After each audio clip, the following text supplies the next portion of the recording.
Assalamualaikum warahmatullahi wabarakatuh. Bismillah, alhamdulillah, wa syukurillah, la khawla wa la quwata illa billah. Anak-anakku kelas 7, kita panjatkan syukur kehadirat Allah SWT. Kita ketemu lagi dengan materi kita masih bab yang ketiga.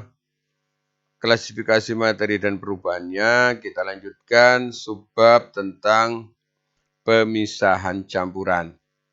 Sebelum Bapak lanjutkan, silahkan kalian mempersiapkan diri untuk mengikuti pelajaran kali ini. Bapak berharap kalian tetap sehat, tetap semangat.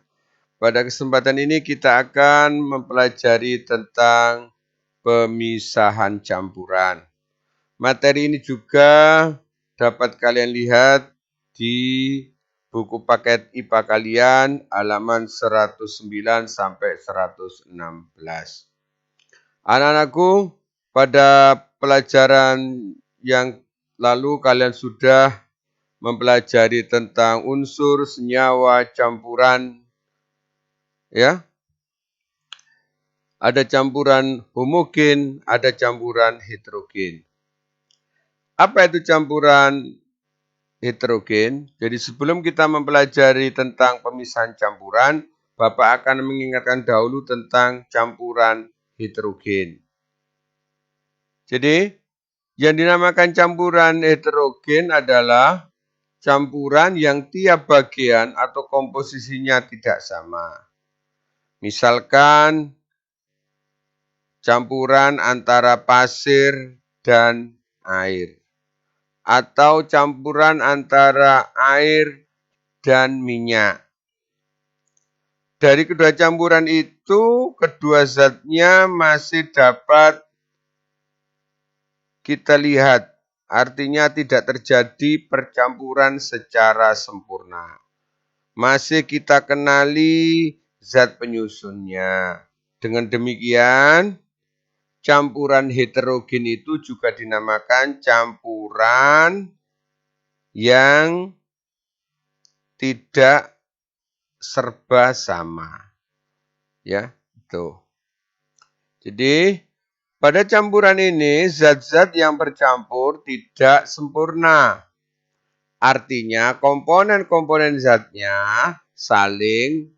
yang saling dicampurkan masih dapat dibedakan dengan jelas. Beberapa contoh campuran heterogen, misalnya air dengan pasir, air dengan minyak, antara campuran serbuk besi dengan serbuk belerang. Anak-anak, untuk mengetahui campuran heterogen ini bisa kalian lihat misalkan antara air dan minyak dalam gelas ini masih dapat kita lihat mana bagian air dan mana bagian minyak. Begitu halnya pasir dengan air. Ini juga contoh campuran heterogen. Pada pelajaran yang lalu kita sudah mengetahui perbedaan unsur, senyawa, dan campuran. Masih ingat? Di mana unsur itu tersusun oleh zat tunggal. Senyawa juga zat tunggal. Campuran ini percampuran antara beberapa zat. Bisa padat dengan cair atau padat dengan padat. Atau bahkan padat dengan udara. Padat dengan gas maksud istilah ini. Yang kedua, tidak dapat diuraikan unsur. Senyawa dapat diuraikan. Campuran dapat diuraikan. Yang ketiga, terdiri atas satu jenis atom. Yang ketiga dari senyawa, cirinya tersusun atas dua jenis atom atau lebih. Campuran tersusun atas dua molekul jenis atom atau lebih. Yang keempat, senyawa memiliki perbandingan massa zat penyusunnya tetap. Campuran perbandingan massa zat penyusunnya tidak. tetap. Ini perbedaan antara unsur, senyawa, dan campuran. Bagaimana cara pemisahan campuran? Seperti yang sudah kita pelajari anak-anak, campuran ini terdiri atas 2 zat atau lebih. Untuk memisahkan agar zat murni penyusun campuran itu diperoleh, maka harus dipisahkan. Bisa dipisahkan secara fisika. Pemisahan campuran berdasarkan sifat-sifat zat penyusunnya. Bisa juga dengan pemisahan secara kimia. Ya. Saya ulang lagi. Pemisahan ada 2, yaitu pemisahan fisika dan pemisahan kimia. Pemisahan fisika ini berdasarkan atas perbedaan sifat fisik zat penyusunnya. Apa saja yang termasuk sifat fisik itu? Wujud zatnya, ukuran partikelnya, titik didih, titik leleh, sifat magnetik, kelarutan, dan sebagainya.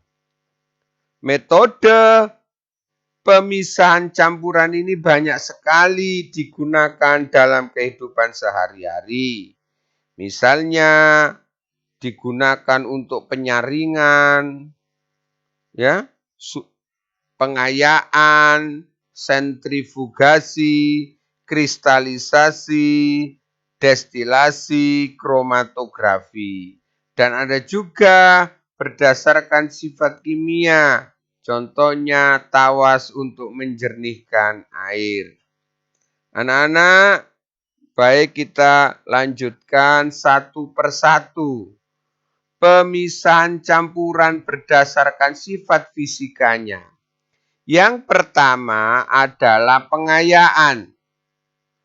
Merupakan pemisahan partikel padat berdasarkan perbedaan ukuran partikel. Dia menggunakan alat yang disebut ayak. Contohnya adalah ketika tukang bangunan menyaring pasir yang lebih kecil, maka dia menggunakan alat. Yang memiliki ukuran seperti lubang ayak, dia akan menjadi kecil. Dan ini yang tidak terayak, yang ukurannya lebih besar. Contohnya tukang bangunan menyaring pasir. Yang kedua adalah filtrasi atau penyaringan. Salah satu cara pemisahan yang paling sederhana adalah metode filtrasi atau penyaringan. Apa itu? Jadi, digunakan untuk memisahkan padatan dengan cairan atau untuk menjernihkan air secara sederhana.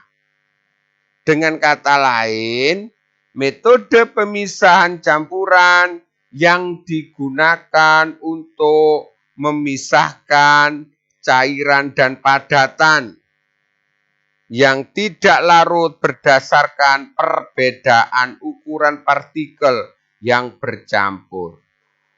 Untuk lebih jelasnya, nanti akan Bapak tayangkan videonya. Contohnya, penyaringan santan. Ini ada saringnya, anak-anak. Antara santan dengan parutan kelapa. Pemisahan air dari tebu. Penyaringan jus jambu dengan bijinya. Untuk lebih jelasnya, coba kalian perhatikan video ini.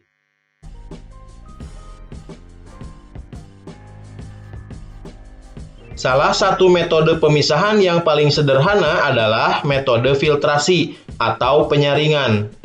Penyaringan adalah metode pemisahan campuran yang digunakan untuk memisahkan cairan dan padatan yang tidak larut berdasarkan pada perbedaan ukuran partikel zat-zat yang bercampur. Jadi itu tadi filtrasi.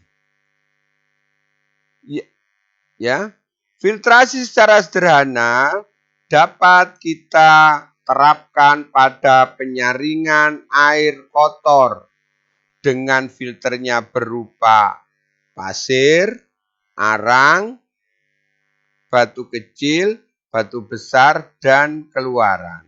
Kotoran-kotoran yang terdapat di dalam air yang kotor ini akan tersaring pada filter ini dan outputnya filtrat. Begitu juga contohnya adalah penyaringan larutan garam dengan menggunakan kertas saring. Ya, di sini ada zat yang disaring. Maka zat-zat yang partikelnya kecil atau lebih kecil daripada filternya, dia akan keluar membentuk filtrat, dalam arti zat hasil penyaringan.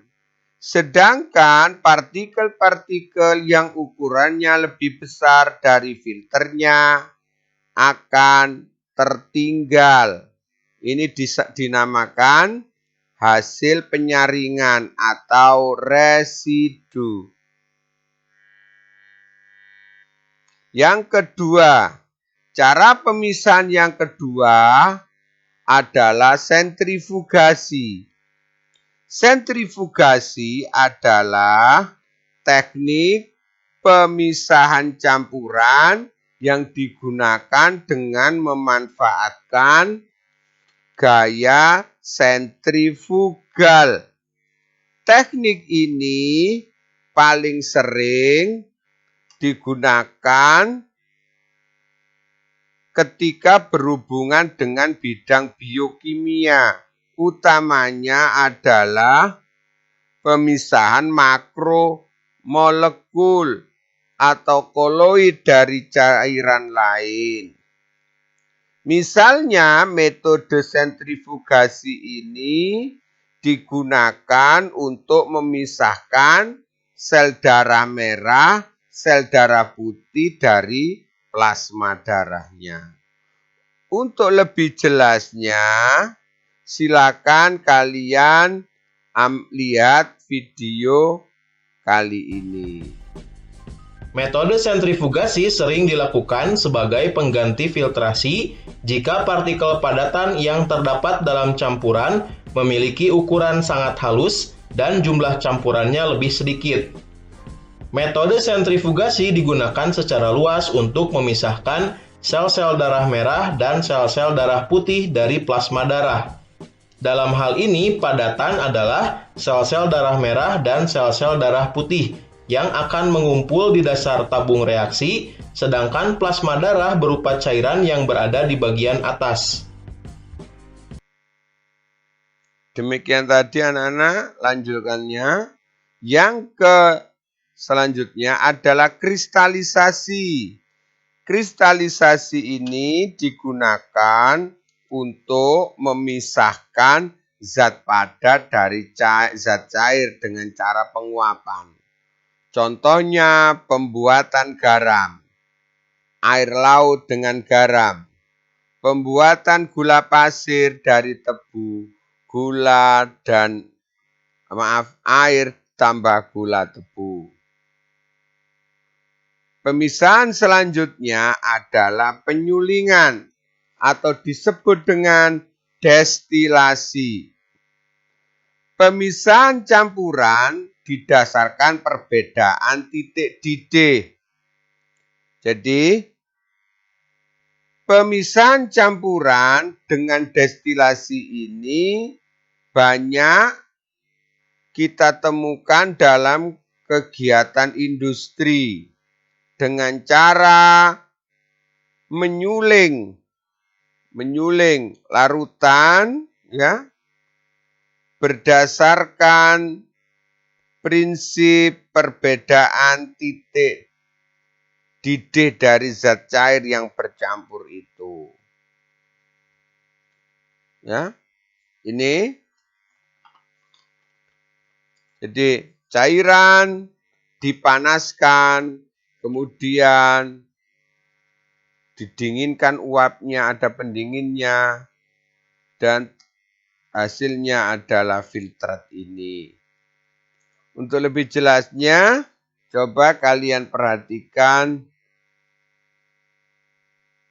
video kali ini. Pemisahan campuran dengan cara destilasi atau penyulingan banyak digunakan dalam kehidupan sehari-hari maupun dalam kegiatan industri. Pemisahan campuran dengan cara penyulingan digunakan untuk memisahkan suatu zat cair dari campurannya. Prinsip kerjanya didasarkan pada perbedaan titik didih dari zat cair yang bercampur, sehingga saat menguap setiap zat akan terpisah.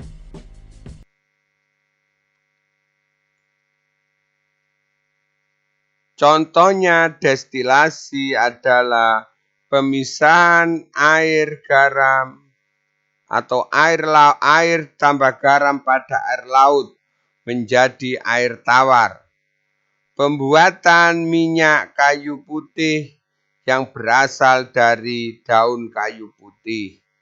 Dalam dunia industri, destilasi ini digunakan pada penyulingan minyak bumi.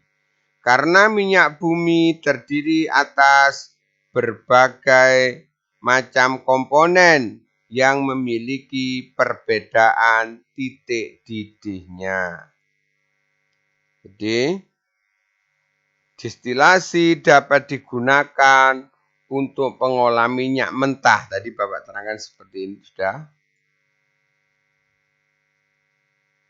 Yang selanjutnya, pemisahan secara sublimasi, yaitu pemisahan campuran antara zat yang mudah menyublim dengan zat yang tidak dapat menyublim. Contohnya, zat yang dapat menyublim, kapur barus, iodin, kafein. Ini anak-anak. Ya. Jadi apa itu sublim? Menyublim itu adalah zat yang dapat merubah wujud padat menjadi gas. Ya, itu. Contohnya campuran iodium dengan garam dapat dipisahkan. Coba kalian perhatikan video sublimasi berikut ini. Prinsip kerja metode pemisahan campuran dengan cara sublimasi didasarkan pada campuran zat yang memiliki satu zat yang dapat menyublim, atau perubahan wujud padat ke wujud gas, sedangkan zat yang lainnya tidak dapat menyublim. Contohnya, campuran iodin dengan garam dapat dipisahkan dengan cara sublimasi.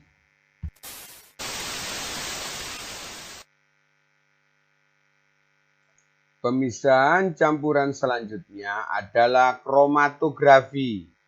Kromatografi adalah pemisahan campuran berdasarkan perbedaan daya serap atau absorben dengan zat penyusunnya. Ya. Kromatografi ini digunakan secara luas berbagai kegiatan. Di antaranya adalah memisahkan berbagai macam zat warna dan tes urin untuk seseorang yang dicurigai menggunakan obat terlarang dan seorang atlet yang dicurigai menggunakan doping. Coba kalian perhatikan video berikut ini.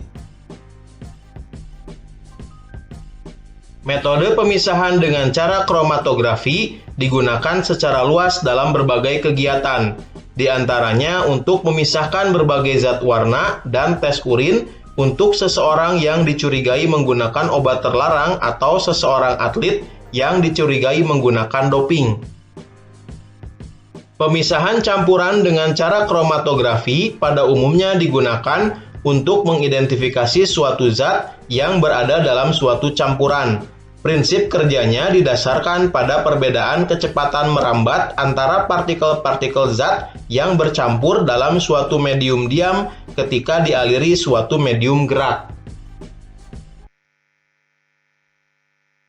Selanjutnya adalah pemisahan campuran berdasarkan sifat kimia. Contohnya adalah membersihkan air dari garam-garam kalsium dan magnesium. Penambahan tawas pada penjernihan air tawas. Penambahan tawas pada penjernihan air. Tawas digunakan untuk mengumpulkan kotoran yang berupa lumpur halus. Ketika air kotor bercampur dengan lumpur ditaburkan tawas, maka tawas akan mengikat lumpur. Dan zat tawas bersama lumpur akan mengendap di bagian dasar. Demikian anak-anak, materi kita berupa pemisahan campuran. Jadi, pemisahan campuran secara fisika dapat dilakukan dengan filtrasi, dengan sentrifugasi, destilasi, kromatografi, sublimasi, dan pengayaan. Sedangkan yang secara kimia, misalkan dengan memberikan tawas ke dalam air yang kotor. Demikian materi kita hari ini. Jangan lupa untuk selalu membaca dan belajar. Like and subscribe di channelnya Pak Isna ini. Terima kasih atas perhatiannya. Putar video ini berulang-ulang agar kalian dapat mengerti dan memahami. Demikian yang bisa Bapak sampaikan. Mohon maaf. Terima kasih. Assalamualaikum